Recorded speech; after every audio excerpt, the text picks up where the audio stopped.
ایک واقعہ پیش کرنا چاہ رہا ہوں. امام دوبارہ توہین مقصود نہیں ہے، اور بہرحال امام ابو حنیفہ کا واقعہ کہ وہ جب کوفے واپس آ گئے تو پڑھا رہے تھے، تو پڑھاتے پڑھاتے انہوں نے ایک مرتبہ کہا، امام ابو حنیفہ نے اپنے شاگردوں سے کہا کہ میں امام صادق کا شاگرد ہوں، لیکن میں اپنے استاد کی 3 باتوں کو نہیں مانتا. وہ کہتے ہیں کہ اللہ ہے لیکن نظر کبھی نہیں آئے گا. یہ کیسے ہو سکتا ہے؟ جو شے ہے وہ نظر آنی چاہیے. تو میرا عقیدہ یہ ہے، وہ یہ کہنے لگے ہم روز قیامت خدا کو دیکھ لیں گے. آج ابھی تک بہت سے مسلمانوں کا یہ عقیدہ ہے. کیوں؟ کیونکہ بزرگوں نے دے دیا.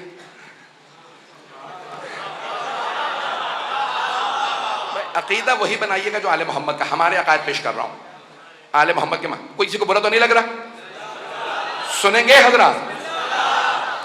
عزیزان گرامی، انہوں نے کہا کہ میں اپنے استاد سے 3 باتوں میں اختلاف کرتا ہوں. پہلے وہ کہتے ہیں اللہ ہے، نظر کبھی نہیں آئے گا.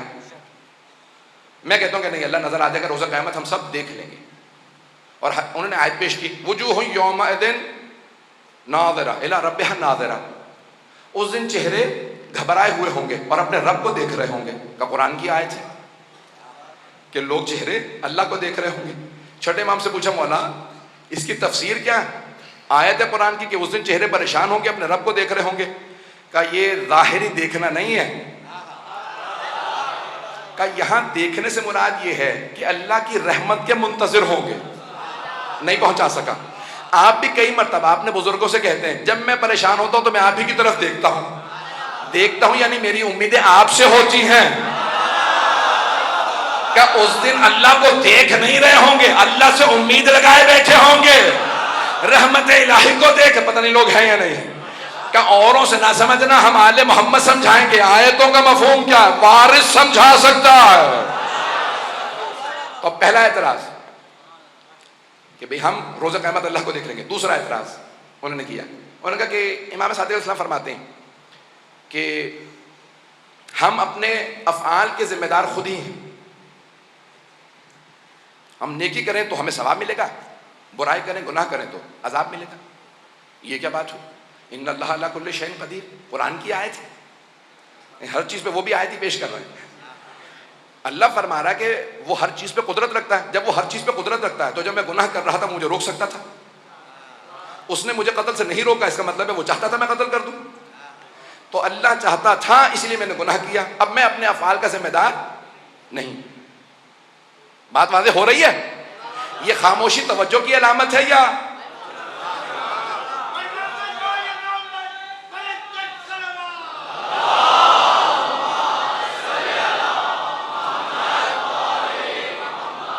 تیسرا اعتراض؟ انہوں نے کہا تیسرا اعتراض یہ ہے کہ وہ فرماتے ہیں کہ امام صادق السلام فرماتے ہیں کہ روز قیامت شیطان جہنم میں جائے گا اور وہاں اسے عذاب ملے گا. میں نہیں مانتا. کیوں نہیں مانتے آپ؟ کبھی اس لیے نہیں مانتا کیونکہ شیطان بنا ہے آگ سے اور جہنم میں بھی آگ ہے، تو آگ کو کیا نقصان پہنچا سکتی؟ شیطان کو کہیں اور ہی بھیجا جائے گا. اب میں کچھ نہیں کہہ رہا ہوں. تو انہوں نے کہا شیطان جہنم میں نہیں جا سکتا کیونکہ آگ کو کیا نقصان پہنچائے گی. اب تک تو سب سن رہے تھے، اب شاگرد بیچارے آیتیں سن رہے تھے، سب کے سب confused.com بنے ہوئے تھے. اتنے میں وہاں پہ امام صادق علیہ السلام کے ایک شاگرد موجود تھے، نام تھا بہلول دانا. انہوں نے ایک مٹی کا ڈھیلا اٹھا لیا اور اٹھا کے سر میں دے مارا. اچھا جیسے ڈھیلا سر میں لگا وہ چکرا کے ممبر سے نیچے ہوتا رہا ہے. میں یہی کہوں گا اور تو کچھ نہیں. انہوں نے کہا میں نے خود اپنی آنکھوں سے دیکھا یہ جو بہلول ہے نا اس نے مجھے پتھر مارا، پکڑو اسے. سارے شاگرد ان کے پیچھے. اب وہ بیچارے بوڑھے آدمی دوڑنے لگے گلیوں میں کوفے کی. سارے شاگرد ان کے پیچھے، وہ آگے آگے. اب کتنی دیر دوڑتے؟ اور ویسے بھی بیچارے کو بھاگنے دوڑنے کی عادت تو تھی نہیں.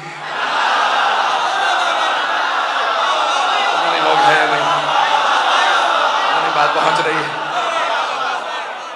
تو کچھ ہی دیر میں شاگردوں انہوں نے پکڑ لیا اور سب پیٹنے لگے انہیں. جب مارنے لگے تو انہوں نے کہا کیا بات ہے، کیوں مار رہے ہو؟ کہا تم نے ہمارے استاد کو مارا. اب وہ اس حالت میں بھی جو امام کا شاگرد ہوتا کیسا ہوتا، اس حالت میں بھی پلٹ کے کہتے ہیں البینۃ علی المدعی پیغمبر نے فرمایا ہے کہ جو مدعی دعویٰ رکھنے والا وہ گواہ لے کے آتا پھر جرم ثابت ہوتا. جس کا میرے خلاف دعویٰ ذرا اسے تو لے کے آؤ. میں نے تم لوگوں کو تو نہیں مارا, جسے مارا ذرا اسے لے کے آؤ. وہ چاہ رہے تھے عدالت لگ جائے, جواب سب کے سامنے دو. پتہ نہیں بات پہنچ رہی ہے نہیں پہنچ رہی. تو انہوں نے کہا البینۃ علی المدعی, جس نے میرے خلاف دعویٰ کیا ذرا اسے لے آؤ. انہوں نے کہا ٹھیک ہے قاضی کے پاس لے چلتے ہیں. انہیں پکڑا, گھسیٹنے لگے. سارا کوفہ جمع ہو گیا. کہا کیا ہوا؟ کہا امام ابو حنیفہ کا کیس ہے, عدالت میں جا رہا. فوراً پہنچے. کہا کیا بات ہے؟ قاضی نے کہا لے کے آؤ, دعویٰ کرنے والا کون ہے, مدعی کون؟ کہا لے آ. کہا یہ دعویٰ رکھتے ہیں. کہا کیا معاملہ ہے؟ قاضی نے پوچھا. کہا بھئی اس نے مجھے پتھر مارا. قاضی نے فوراً سوال کیا بہولے لگانے سے, آپ نے پتھر مارا ہے؟ کہاں. کہا پتھر مارا ہے؟ کہاں. کہا اقرار تیسری دفعہ کرو کہ جانتے ہو سزا ہے. کہا ایک منٹ رک جاؤ, پہلے ذرا مجھے سوال کرنے دو. پتھر مارنے سے ہوا کیا ہے تمہیں؟ کہا تمہیں لوگ صحیح کہتے ہیں, تم پاگل ہو. بھائی پتھر لگا, میرے سر میں درد ہو رہا. کہا اگر تو درد دکھا دے نا تو پھر مجھے سزا دلوا دے. اگر تو درد دکھا دے. اس نے کہا بھائی درد دکھانے والی شے نہیں ہے, درد کو محسوس کیا جاتا. کہا تو نے تو کہا تھا جو شے ہو نظر آنی چاہیے. خدا بھی ہے, نظر نہیں آتا, محسوس کیا جاتا ہے.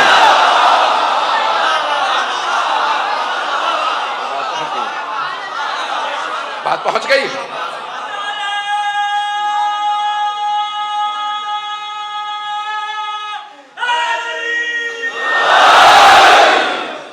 توجہ ہے سجانے گرام, میں توحید اہل بیت کو پیش کر رہا ہوں. تو کہا بھئی تم نے تو کہا تھا جو شے ہے وہ نظر آنی چاہیے. اللہ بھی ہے, اللہ نظر آنا چاہیے. کہا نہیں درد نظر نہیں آتا, تم بات کو ٹال رہے ہو. کہا میں کوئی بات نہیں ٹال رہا. کہا نہیں تم نے مجھے پتھر مارا, تمہیں سزا ملنی چاہیے. کہا اچھا پتھر مارا, پتھر کس چیز کا بنا ہوا تھا؟ کیا پتھر مٹی کا ڈھیلا تھا اور کیا تھا؟ کہا تم کس چیز سے بنے ہو؟ کہا میں بھی مٹی سے بنا ہوں. کہا تم نے تو کہا تھا ہم جنس کو نقصان نہیں پہنچاتا. آگ کو نقصان نہیں پہنچا سکتی. جب آگ کو نقصان نہیں پہنچاتی تو پھر مٹی کو کیسے نقصان پہنچا رہی ہے؟ اگر بات پہنچ گئی ہو, اگر بات پہنچ گئی تو کہا کہ مٹی کو نقصان پہنچا رہی ہے, آگ کو عذاب دے سکتی ہے. کہ تم بات مت ڈالو, تم نے مجھے پتھر مارا ہے, ابھی تم نے اقرار بھی کیا. کہاں پتھر مارا, لیکن یہ بتاؤ تم نے تو کہا تھا ہر انسان جو کام کرے وہ اس نے نہیں کیا, خدا نے کروایا. تم خدا سے جا کے لڑو, اس نے میرا ہاتھ نہیں روکا, وہ چاہتا تھا میں تجھے ماروں.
توجہ فرما رہے تھے کرام. آل محمد کے ماننے والوں کا عقیدہ توحید کیسا ہونا چاہیے؟